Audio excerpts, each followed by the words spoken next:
નમસ્કાર વિદ્યાર્થી મિત્રો, આજે આપણે જે વાત કરી રહ્યા છીએ ધોરણ 12 વિષય સંસ્કૃત પ્રકરણ 3 સંતિ મે ગુરવો રાજમ એના બીજા લેક્ચરની અંદર આપ સૌનું સ્વાગત છે. વિદ્યાર્થી મિત્રો, અગાઉના તાસની અંદર અગાઉના લેક્ચરની અંદર આપણે સંતિ મે ગુરવો રાજમ એની પ્રસ્તાવના, ત્યાર પછી એમના 4 શ્લોકો, જેમાં પહેલો શ્લોક ઉપક્રમ, બીજો શ્લોક છે પૃથ્વી ગુરુ, ત્રીજો શ્લોક છે જલમ ગુરુ અને ચોથા શ્લોકની અંદર સૂર્ય ગુરુ વિશે જોઈ ગયા છે. હવે આપણે એમાં આગળ વધી રહ્યા છીએ. તો 5મા નંબરનો જે શ્લોક છે એમાં સમુદ્ર ગુરુ છે. તેનો શ્લોક જોઈએ. સમૃદ્ધ કામો હિ નવા નારાયણ પરો મુનિહિ નવ સર્પતે ન સુચ્યતે શરીર બિહિવ સાગર. પહેલા એમનું લખી દઈએ, ત્યાર પછી અન્વય કરીએ, અપરિચિત શબ્દો લખીએ અને ત્યાર પછી એનો અનુવાદ કરીશું.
સમૃદ્ધ કામો હિનોવા નારાયણ પરો મુનિ નવ સર્પતે ન સુચ્યતે શરીર બિહિવ સાગર. હવે એમનો અન્વય કરીએ.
નારાયણ પર મુનિ સમૃદ્ધ કામ હિ નવા શરીર બિહિ સાગરે ન સર્પેત ન સુચ્ચેત.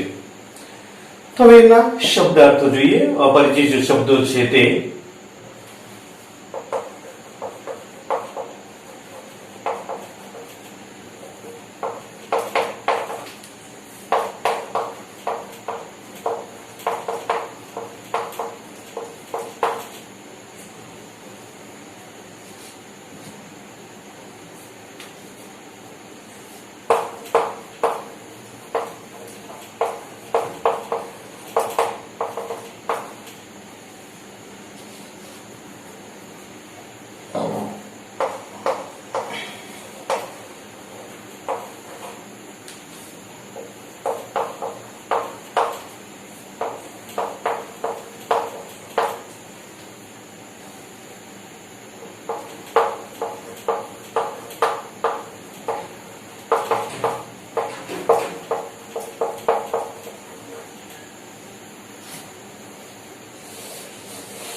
કે નારાયણ પરમ મુનિ સમૃદ્ધ કામ હીનવા શરીરભિ સાગરે ન ઈવ ન ઉચ્ચપેત ન શુચ્યતે.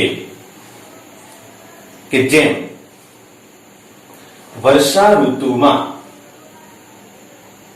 શરીરભિ નદીઓના પાણી આવવાથી સાગર સમુદ્ર ન ઉત્સર્પેત છલકાઈ જતો નથી અને ગ્રીષ્મ ઋતુમાં પાણી ન આવવાથી સુકાઈ જતો નથી, તેમ ભગવત પરાયણ મુનિએ કે નારાયણ પરહ મુનિ ભગવત પરાયણ મુનિએ સમૃદ્ધ કામ સમૃદ્ધિ આવે તો પ્રફુલ્લિત થવું જોઈએ નહીં. સમૃદ્ધિની પ્રાપ્તિ થાય તો પ્રફુલ્લિત થવું જોઈએ નહીં, અને ન આવે તો હીનવા શોક કરવો જોઈએ નહીં. કે નારાયણ પરમ મુનિ સમૃદ્ધ કામ હીનવા શરીરભિ સાગર ઈવ. કે ઈવ જેમ વર્ષા ઋતુમાં નદીઓના પાણી આવવાથી સાગર ન ઉત્સર્પેત સાગર છલકાઈ જતો નથી અને ગ્રીષ્મ ઋતુમાં નદીઓના પાણી ન આવવાથી સાગર સુકાઈ જતો નથી, તેમ નારાયણ પરમ મુનિ કે ભગવત પરાયણ મુનિ સમૃદ્ધ કામ સમૃદ્ધિ પ્રાપ્ત થવાથી સમૃદ્ધિ આવવાથી ન સર્પેત પ્રફુલ્લિત થવું જોઈએ નહીં, છલકાઈ જવું જોઈએ નહીં, અને ન આવવાથી હીનવા એ શોક કરવો જોઈએ નહીં.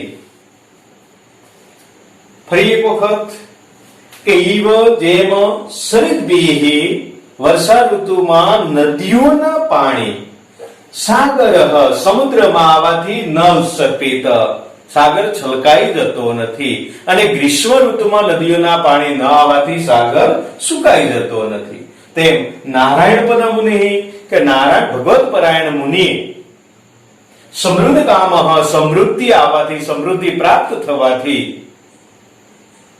ન ઉત્સર્પિત પ્રફુલ્લિત થવું જોઈએ નહીં અને ન આવવાથી ન સુચેત હીનવા શોક કરવો જોઈએ નહીં.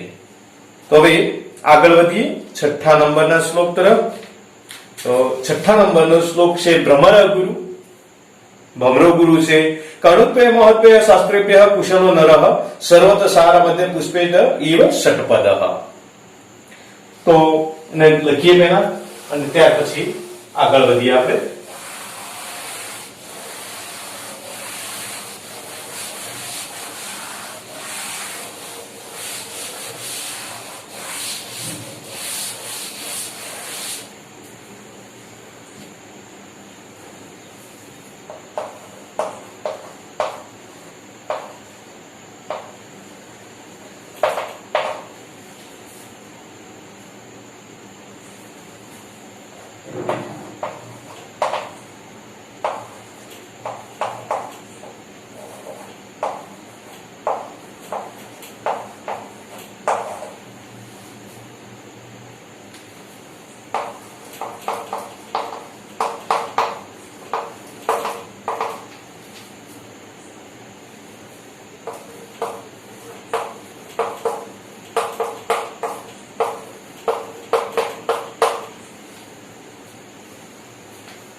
श्लोक लखाय कि अणुभ्यः महद्भ्यः शास्त्रेभ्यः कुशल नरः सर्वतः सारमदधात पुष्पेभ्यः इव षट्पदः। હવે આપણે એમનો અન્વય જોઈએ।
अन्वय लखे कि शास्त्रेभ्यः कुशल नरः अणुभ्यः च महद्भ्यः च सर्वतः षट्पदः इव पुष्पेभ्यः सारम अदध्यात्। હવે એમના અપરિચિત શબ્દો લખીએ।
તો હવે આપણે એમનો અનુવાદ જોઈએ કે શાસ્ત્રેભ્યઃ કુશલ નરઃ અણુભ્યઃ ચ મહદ્ભ્યઃ ચ સર્વતઃ ષટ્પદૈવ પુષ્પેભ્યઃ સારમ અદધાત। કે કહ્યું છે કે જે પ્રમાણે અથવા તો જેમ ષટ્પદઃ ભમરો અણુભ્ય મહદ્ભ્યઃ પુષ્પેભ્યઃ સર્વતઃ સારમ અદધાત, કે નાના મોટા દરેક વિભિન્ન દરેક પુષ્પમાંથી સારને ગ્રહણ કરે છે, રસને ગ્રહણ કરે છે, તેમ કુશલ નરઃ બુદ્ધિશાળી પુરુષે નાના મોટા દરેક શાસ્ત્રેભ્યઃ શાસ્ત્રોમાંથી સાર ગ્રહણ કરી લેવો જોઈએ અથવા તો સાર ગ્રહણ કરી લેવો।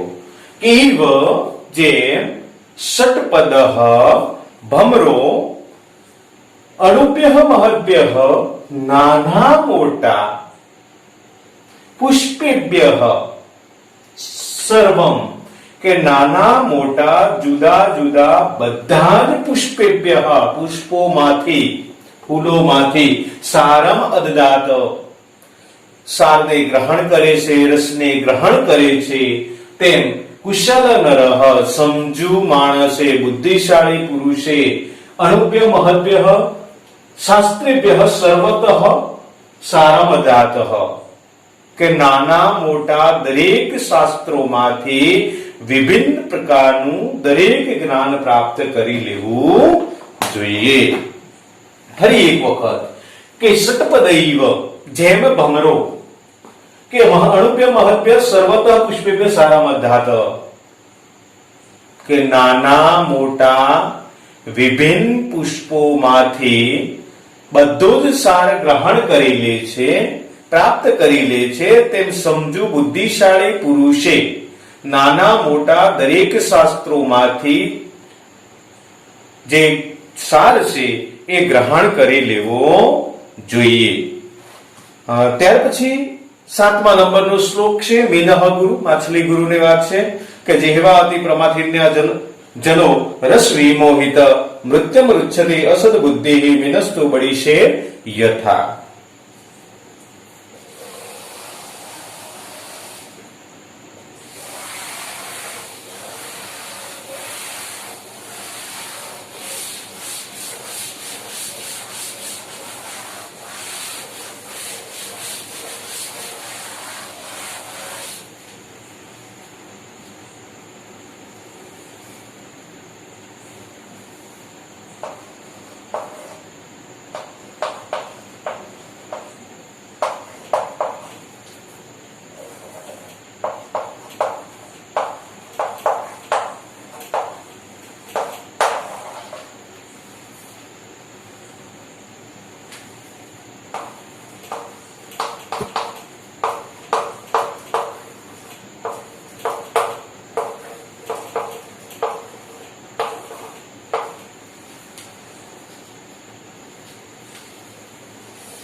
जिह्वाति प्रमाधिन्या जनो रस विमोहित मृत्यु मृच्छत्य असद बुद्धि मिनस्तु बड़ीशेर यथा. હવે એમનો આપણે અન્વય જોઈ લઈએ.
अपरिचित शब्द।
तो હવે अनुवाद करिए कि यथा जिह्वा अति प्रमाथिन्य रस विमोहित असद बुद्धि मिनत बड़ी से मृत्यु मृच्छति।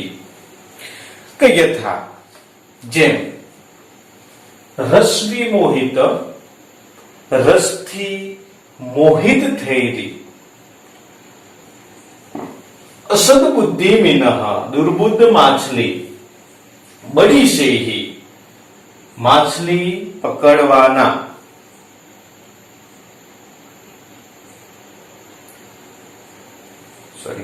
કે યથા જેમ કે રસ વિમોહિત રસથી મોહિત થયેલી અસદ બુદ્ધિ મિનઃ અસદ બુદ્ધિ માછલી અતિ પ્રમાથિન્યા જીહવા અત્યંત શક્તિશાળી એવી જીભને વશ થઈને बड़ी से ही माछली पकड़वाना कांटाમાં ફસાઈને મૃત્યુ મૃચ્છતિ મૃત્યુ પામે છે। તેમ તથા તેમ અતિ પ્રમાથિન્યા રસ વિમોહિત રસનો લોભી અસદ બુદ્ધિજનઃ દુર્બુદ્ધિ માણસ દુર્બુદ્ધિજનઃ અતિ પ્રમાથિન્યા मनने वलोवी नागनारी एवी अत्यंत शक्तिशाળી જીહવા જીભને વશ થઈને મૃત્યુ મૃચ્છતિ કે મૃત્યુ પામે છે। કે યથા જેમ રસ વિમોહિત રસથી મોહ પામેલી અસદ બુદ્ધિ માછલી અત્યંત શક્તિશાળી જીભને વશ થઈને बड़ी से ही माछली पकड़वाना कांटाમાં ફસાઈને મૃત્યુ મૃચ્છતિ કે મૃત્યુ પામે છે। તથા તેમ રસ વિમોહિત રસનો લોભી અસદ બુદ્ધિજનઃ અસદ બુદ્ધિજનઃ અતિ પ્રમાથિન્ય જીહવા અત્યંત શક્તિ મનને વલોવી નાખે એવા અત્યંત શક્તિશાળી જીભને વશ થઈને મૃત્યુ મૃચ્છતિ કે મૃત્યુ પામે છે। ફરી એક વખત કે યથા જેમ રસ વિમોહિત રસથી મોહ પામેલી અસદ બુદ્ધિ મિનઃ અસદ બુદ્ધિ માછલી કે અતિ પ્રમાથિન્ય જીહવા અત્યંત શક્તિશાળી એવી જીભને વશ થઈને બડી શેહી માછલી પકડવાના કાંટામાં ફસાઈને મૃત્યુ મૃચ્છતિ કે મૃત્યુ પામે છે। તથા તેમ કે રસ વિમોહિતમ રસનો લોભી અસદ બુદ્ધિજનઃ અસદ બુદ્ધિજન અતિ પ્રમાથીને અત્યંત શક્તિશાળી મનને વલોવી નાખે એવી મનને વલોવી નાખનારી એવી જીભને જીહવા એટલે જીભને વશ થઈને મૃત્યુ મૃચ્છતિ કે મૃત્યુ પામે છે. હવે આગળ વધીએ 8મા શ્લોક તરફ. તો ઉપસંહાર રૂપે 8મો શ્લોક રહેલો છે કે ન એકસ્માત ગુરુ જ્ઞાનમ સુશિરમ સ્યાત સુપુષ્કલમ ઇત્યુક્તવા હે સ યદુમ વિપ્રમય પ્રીતો યથાગતમ.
શબ્દાર્થ.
તો અહીંયા છેલ્લો શ્લોક, એકસ્માત ગુરો જ્ઞાનમ ન સુસ્થિરમ સુપુષ્કલમ સ્યાત, કે એક જ ગુરુ પાસેથી સુસ્થિર એટલે સારી રીતે સ્થિર થયેલું અને સુપુષ્કલમ અને સારું એવું પુષ્કળ પ્રમાણમાં